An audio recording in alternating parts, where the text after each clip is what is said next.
Latvijas basketbols dzima neilgi pēc mūsu valsts izveidošanas pagājušā gadsimta 20. gadu sākumā, kad groza balli letiņiem ierādīja spēlēt amerikāņu kristīgie misionāri.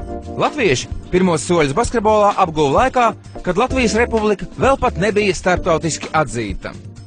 Basketbola bacilis izrādījās ļoti lipīgs. Groza bumbu ar milzīgu deksmi sāka spēlēt skolās, bet 1923. gada septembrī pirmajā turnīrā jau piedalījās 14 komandas. Pirms 85 gadiem, 26. novembrī, tika nodibināta Latvijas basketbola savienība. Dažus mēnešus vēlāk ar 6 komandu piedalīšanos startēja pirmās Latvijas meistarsacīkstes, bet 1924. gada aprīlī mūsu grozbumbas spēlētāji pirmo reizi izlauzās ārpus savas zemes robežām. Pirmajā starpvalstu spēlē Eiropā Latvijas komanda Tallinā uzvarēja Igauniju. Pagājušā gadsimta 30. gados basketbola popularitāte uzplauka visā Eiropā, un Latvija toreiz bija viena no modes noteicējām. 1931. gadā tika izveidots vēlākos gados viens no titulētākajiem Latvijas klubiem ASK. Bet 1932. gada 18. jūnijā Ženēvā Latvija bija to 7 valstu vidū, kas dibināja Startautisko amatieru basketbola federāciju. No Latvijas puses parakstu uz FIBA dibināšanas protokola lika viens no mūsu pirmajiem basketbolistiem Jāzeps Šadeiko. Ženēvā veikts arī pats spožākais ieraksts Latvijas basketbola vēsturē. Šajā Šveices pilsētā mūsu basketbolisti 1935. gada maijā kļuva par pirmajiem Eiropas meistariem. Pirmajā spēlē Latvija sasita Ungāriju, pēc tam sīvā cīņā pārspēja turnīra saimnieku šveiciešus, bet izšķirošajā mačā pieveica arī spāņus. Pēc gada Latvijas valsts vienība debitēja Olimpiskajās spēlēs Berlīnē, kur ieņēma dalītu 15. un 18. vietu.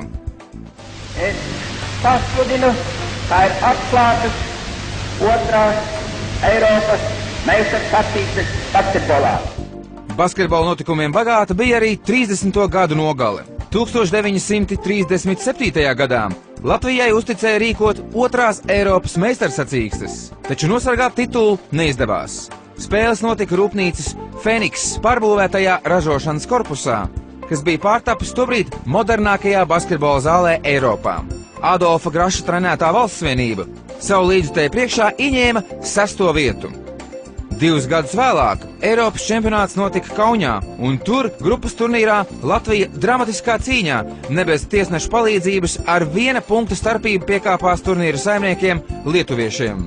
Pēc tam no mūsu basketbolistu rokas krita ungāri, somi, itāļi, francūži, poļi, un tikai igauniem zaudējām papildlaikā. Par spīti neveiksmē spēlēs ar kaimiņiem, Latvija mājās pārveida Eiropas čempionāta sudrabu. 40. gados reizē ar Latvijas neatkarību zuda arī mūsu nacionālās komandas visos sporta veidos. Daudzus sporta meistarus paņēma karš, daļa devās trimdā, bet daļa sāka bumbošanu zem padomju Latvijas karoga. Un 5 desmitgades mūsu basketbola nozīmīgākās uzvaras un panākumi tika sasniegti padomju sistēmām. Viens no basketbola sistēmas atjaunotājiem pēckara Latvijā bija Alfrēds Krauklis, viena no visu laiku izcilākajām Latvijas basketbola personībām. Talantīgs basketbolists un treneris, bet vēlāk arī prasmīgs sacensību organizētājs un sporta funkcionārs. Alfrēda Kraukļa ieguldījums mūsu basketbola attīstībā ir nenovērtējams, un viņa vārds Latvijas basketbola vēsturē jāraksta zelta burtiem. 50. gada sākumā Rīgā ieradās strādāt jauns un ambiciozs basketbola treneris no Ļeņingradas, tagadējās Sanktpēterburgas, Aleksandrs Gomeļskis, un viņa vadībā Rīgas ASK no 58. līdz 60. gadam 3 reizes pēc kārtas triumfēja jaundibinātajā Eiropas kausa izcīņā, bet 4 sezonas ASK varēja lepoties ar PSRS čempionāta zelta medaļām. ASK komandas kodols bija saspēles smadzeņu centrs Maigonis Valdmanis, uzbrukošais aizsargs Valdis Mužnieks un augumā ražanais centra spēlētājs Jānis Krūmiņš. Šī Latvijas basketbola trīsvienība PSRS izlases sastāvā ieguva 3 Eiropas čempionāta zelta medaļas un izcīnīja 3 olimpisko spēļu vicečempionu titulus. līdzīgs tiltu sagaidīšana, kādu mēs piedzīvojam šeit Rīgā, tiešām neesam redzējuši. Starp spožākajām ASK zvaigznēm jāmin arī Oļģerts Hehts, Gunārs Siliņš un Juris Kalniņš. 1958. gadā likvidēja sporta biedrību Spartaks un izveidojās leģendārais Rīgas VEF. Tajā pašā gadā dzima vēl viena Latvijas basketbola firmas zīme TTT. Pavisam drīz šos trīsburtu zīmolus iepazina visā Padomju Savienībā, un vairākas desmitgades no TTT baidījās visā Eiropā. VEFs jau savā pirmajā spēlē uzvarēja Čehoslovākijas Brno Spartak. Alfrēda Kraukļa lolotajai komandai 4 gadus pēc kārtas izdevās izcīnīt čempionu titulus Latvijas PSRS meistarsacīkstēs, negaidīt apsteidzot slavas zinītā tobrīd esošo ASK. Latvijas sieviešu basketbols pirmos lielos panākumus starptautiskā arēnā plūca 1959. gadā, kad Skaidrīta Smildziņa-Budovska un Helēna Bitnere PSRS izlases sastāvā izcīnīja pasaules čempionu titulu. 1960. gadā Vefietis Ozers kopā ar armīniekiem Valdmani, Mužnieku un Krūmiņu Romā kļuva par olimpisko spēļu vicečempionu. Cits VEF komandas līderis Juris Kalniņš līdzīgu panākumu svinēja 64. gadā Tokijas spēlēs. 1960. un 1966. gadā Rīgas VEF izcīnīja savas pirmās medaļas PSRS meistarsacīkstēs, abas reizes tiekot pie bronzas medaļām. 60. gados varenu salūtu izšāva nesen dibinātā TTT dāmu komanda. Vispirms Oļģerta Alberga vadībā, bet kopš 1962. gada Raimonda Karnīša trenētās TTT zelta meitenes 18 reizes uzvarēja Eiropas prestižākajā turnīrā Čempionu vienību kausā, tagad Eirolīgā. Eiropas titulu TTT izdevās nosargāt 12 gadus pēc kārtas, un tas ir vēl viens acīm redzot mūžīgs Rīgas komandas rekords. Padomju zemē latviešu meitenēm līdzvērtīgu pretinieku nebija ļoti ilgi. PSRS čempionātā rīdziniecēm izdevās uzvarēt pavisam 21 reizi. Kas tas par jaukumu, kad pa visu laukumu jauni strauji zīmeņi grozu tarandē. 25 gadus TTT komandu trenēja Raimonds Karnītis, bijušais Spartaka, ASK un VEF komandu saspēles vadītājs, spilgts prāta basketbola piekritējs laukumā, vēlāk savas iemaņas prasmīgi realizēja treneru darbām. Karnīša TTT Kāršukavas galvenais trumpis bija Uljana Semjonova, kuru Rīgas klubā sāk spēlēt 1967. gadā. Līdz tam laikam TTT pūrā jau bija 6 Eiropas tituli, un izcilā komanda jau bija sasniegusi visaugstākās virsotnes sieviešu basketbolā. Pēc Uļas atnākšanas par TTT jau varēja runāt kā par fenomenālu un neatkārtojamu parādību pasaules basketbolā. Bez Semjonovas starp visu laiku izcilākajām TTT basketbolistēm ir jānosauc Skaidrīta Smildziņa-Budovska, Dzidra Karamiševa, Helēna Bitnere Hehta, Silvija Krodere, Dzintra Grundmane, Ingrīda Blūma un Tamāra Hendele. 70. Uļa kļuva par īstu pasaules basketbola zvaigzni, un to laiku spožo uzvaru augstākais novērtējums ir viņas uzņemšana un īpašā vieta pasaules basketbola slavas zālēs Springfieldā, ASV un Alcobendasā, Spānijā. 20 aizvadītajās sezonās Semjonova PSRS izlases rindās ieguva 2 olimpiskos zeltus Monreālā un Maskavā. 3 reizes tika kronēta par pasaules meistari, bet no Eiropas čempionātiem mājās pārveda 10 zelta medaļas. TTT komandā un PSRS izlasē Uljana bija izteikta līdere, uz kuru parasti spēlēja visi komanda, un ne jau tikai tāpēc, ka Uļa bija augumā gara spēlētāja. Uļa bija ļoti prasmīga centra pozīcijas spēlētāja ar labu laukumu izjūtu, labu tehniku un metienu, kuru basketbolisti bija sasniegusi pateicoties milzīgām darbām treniņos pie prasmīgiem speciālistiem. Plecu pie pleca ar Uļu par 1978. gada Monreālas olimpisko spēļu čempioni PSRS izlases sastāvā kļuva arī mūsu basketboliste Tamāra Dauniene. 70. un 80. gadu mijā iemirdzējās Valda Valtera zvaigzne. Radās vēl viena Latvijas basketbola nesaraujama saite – Valdis Valters un VEF. VEF komandā Valters sāk spēlēt 19 gadu vecumā, un tas notika 1976. gadā, kad no komandas atvadījās ilgadējais tās kapteinis Oļģerts Jurgensons, un kad VEF vēl tikai cīnījās par atgriešanos PSRS augstākajā līgā. Pēc gada vefieši atgriezās elitē un vēlāk iemantoja iesauku Melnās briesmas, jo vefiņam bija pa spēkam apspēlēt visus Padomju zemes klubus, tostarp vareno Maskavas CSKA un Kauņas Žalgiri. Valters jau 80. gadu sākumā iekļuva starp PSRS izlases kandidātiem, lai gan vecākajam trenerim Aleksandram Gomelskim Valdiņa ātrais un bieži vien riskantais spēles stils negāja pie sirds, un uz Olimpiskajām spēlēm Maskavā Valteru nemaz neuzaicināja. Taču jau nākamajā vasarā, 1981. gada Eiropas čempionātā, Valters PSRS komandas sastāvā ieguva pirmo no saviem 2 Eiropas čempionu tituliem un tika atzīts par visu turnīra labāko spēlētāju. 1982. gadā viņš kļuva par pasaules čempionu, bet vēl viņa kolekcijā nonāca arī pasaules un Eiropas sudraba godalgas, kā arī Eiropas bronza. 1988. gadā par Seulas olimpisko spēļu čempionu PSRS izlases sastāvā paspēja kļūt Igors Miglinieks. Tuvojās lielās sarkanās impērijas sabrukums, un ļoti zīmīgs Latvijas basketbolam ir 1989. gada 9. marts. Šajā dienā tika pasludināta Latvijas Basketbola federācijas neatkarība no PSRS Basketbola federācijas, lai gan mūsu komandas padomju čempionātos startēja vēl līdz pat 1991. gadam.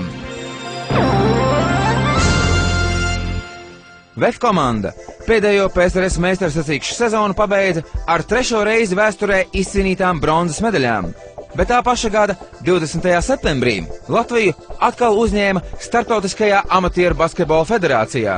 FIBA saimē bija atgriezusies viena no 7 tās dibinātājām. 1991. gada 25. novembrī tiek nodibināta Latvijas basketbola līga, kurā joprojām tiek noskaidroti valsts čempioni. Par pirmo 8 sezonu uzvarētājiem kļuva Brocēnu komanda, bet nākamos 7 gadus Latvijas basketbolā valdīja basketbola klubs Ventspils. Ļoti emocionāls un vēsturisks brīdis pienāca 1992. gada 7. maijā, kad Armanda Krauliņa trenētā Latvijas vīriešu valsts savienība Norvēģijas galvaspilsētā Oslo aizvadīja pirmo starpvalstu spēli kopš neatkarības atjaunošanas. Ziemeļvalstu kausa turnīra pirmajā spēlē mūsēji ieguva virsroku pār Zviedriju. 1992. gada 2. decembrī Latvijas Basketbola federācija atgūst vēsturisko nosaukumu Latvijas Basketbola savienība. Ko? Vai tu gribi vēl iebēl? Jā, es gribu vēl iebēl. Bet 10 dienas vēlāk tiek nodibināta Latvijas jaunatnes basketbola līga.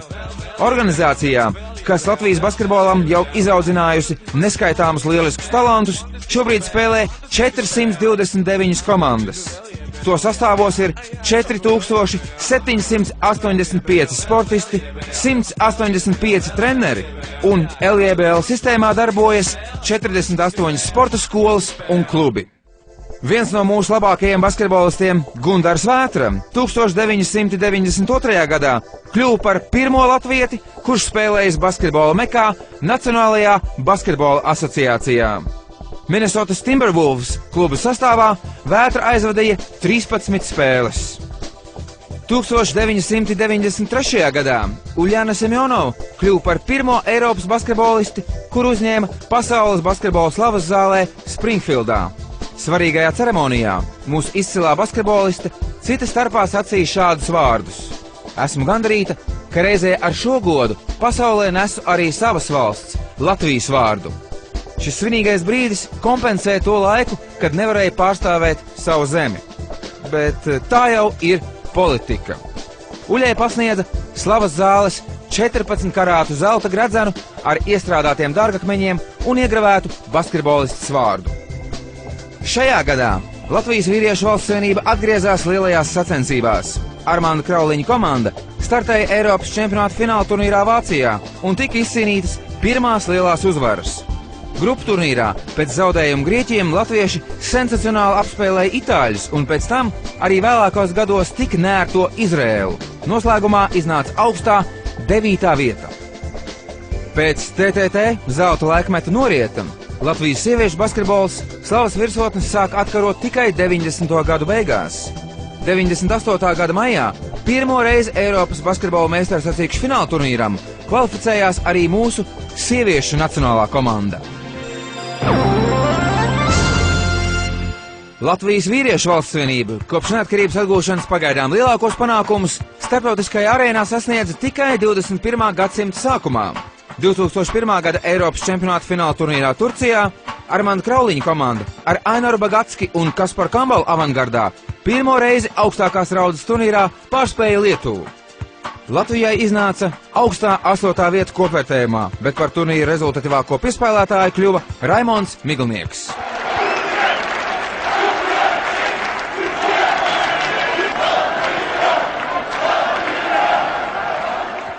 Pēc neatkarības atjaunošanas pirmos taustāmos panākumus Eiropas klubu turnīros guva Kārļa Mužnieka trenētais basketbola klubs Ventspils, kas 2003. gadā izcīnīja bronzas medaļas FIBA čempionu kausā.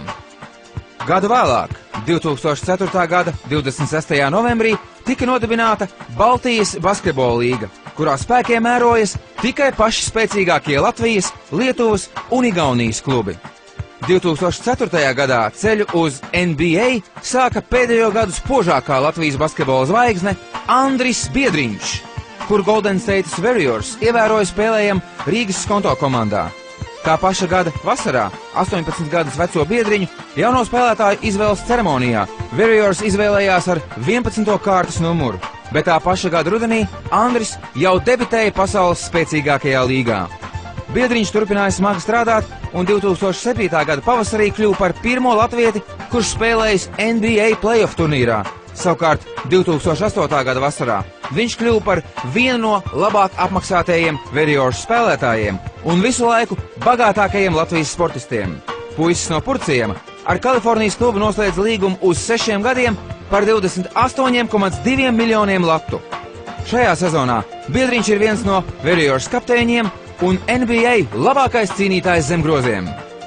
Pirmās medaļas pēc neatkarības atjaunošanas kādu no Latvijas komandām izcīnīja 2005. gadā, un to paveica Aināra Čukstas vadītās Latvijas junioras. Eiropas čempionātā Čehijā Latvijas komanda ieguva bronzas godalgas. Individuāli spožāko panākumu Eiropas mērogā līdz šim ir guvis ilgadējais Latvijas valsts vienības aizsargs un kapteinis Roberts Štelmachers, kurš 2005. gadā Lietuvas kluba Lietuvas Rītas sastāvā kļuva par Eiropas otra prestižākā turnīra ULEB kausa ieguvēju. 2006. gadā atzima leģendārais Rīgas ASK, un jau pēc gada lietuviešu trenera Ramūna Butauta vadībā armīnieki no čempionu troņa gāza 7 gadus tur valdījušo basketbola klubu Ventspils. 2007. gadā Eiropas čempionātā bronzas medaļas izcīnīja arī Latvijas jauniešu U18 valsts vienība. Var Krūmiņa vadībā izšķirošajā spēlē uzvarot pašus lietuviešus.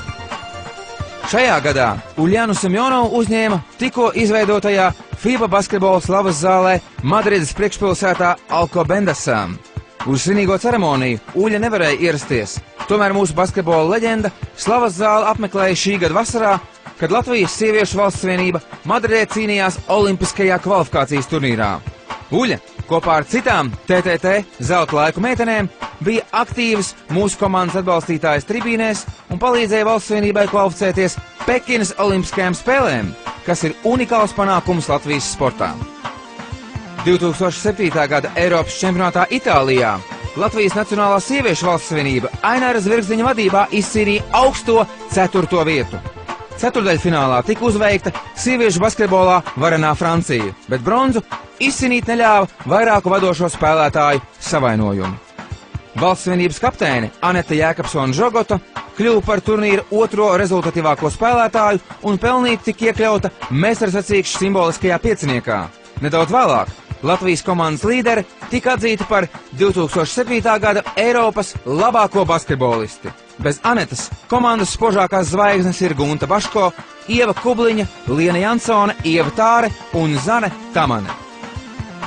2007. gada 10. maijā tiek atjaunota vēl viena mūsu basketbola firmas zīme VEF, un zīmīgi, ka komandas stūrē bijušais VEFiņa kapteinis un simbols Valdis Valters. Šī paša gada rudenī, pēc vairāk nekā 20 gadu pārtraukuma, Eiropas spēcīgākajā klubu turnīrā Eirolīgā atgriežas mūsu basketbola titulētākā un slavenākā komanda TTT, kas šoruden nosvinēja savu 50 gadu jubileju. Pirmajā sezonā komanda izcīnīja 3 uzvaras pār Lilles, Šopronas un Neapoles komandām. 2008. gada 20. aprīlī vēsturisku panākumu svin Rīgas Barons LMT vienība. Kārļa Mužnieka trenētie baroni triumfē FIBA Eiropas kausa izcīņā, un Rīgā atgriežas tas pats leģendārais kauss, ko 50. 60. gadu mijā 3 reizes pēc kārtas izcīnīja ASK. 2008. gada augustā Latvijas sieviešu basketbola valsts savienība startē Olimpiskajās spēlēs Pekinā. Tā ir pirmā un pagaidām vienīgā sporta spēļu komanda, kas pēc neatkarības atgūšanas mūsu valsts pārstāvējusi vasaras Olimpiskajās spēlēs. 2008. gada septembrī Latvijas vīriešu basketbola valsts savienība jau 5. reizi pēc kārtas kvalificējās Eiropas meistarsacīkšu fināla turnīram, kas nākamgad notiks Polijā. Pēc sekmīgajām atlases spēlēm mūsu komandas kapteinis Uvis Helmanis kļuva par Latvijas rekordistu. Valsts savienības rindās viņš ir aizvadījis jau 171 spēli. Tā paša ranga sieviešu sacensības 2009. gada jūnijā pirmo reizi vēsturē notiks Latvijā, Liepājā, Valmierā un Rīgā. Šis būs vēl nebijis notikums mūsu sieviešu basketbola pastāvēšanas laikā, un Latvijas nacionālā komanda ar Aneti Jākapsonu Žogotu priekšgalā būs viena no galvenajām pretendentēm uz Eiropas meistarsacīkšu medaļām. Latvijas basketbola vēsturē ir bijis daudz spilgtu notikumu, žilbinošu panākumu un spožu uzvaru. Tomēr gribas ticēt, ka pašas lielākās uzvaras mūs vēl tikai sagaida nākotnē.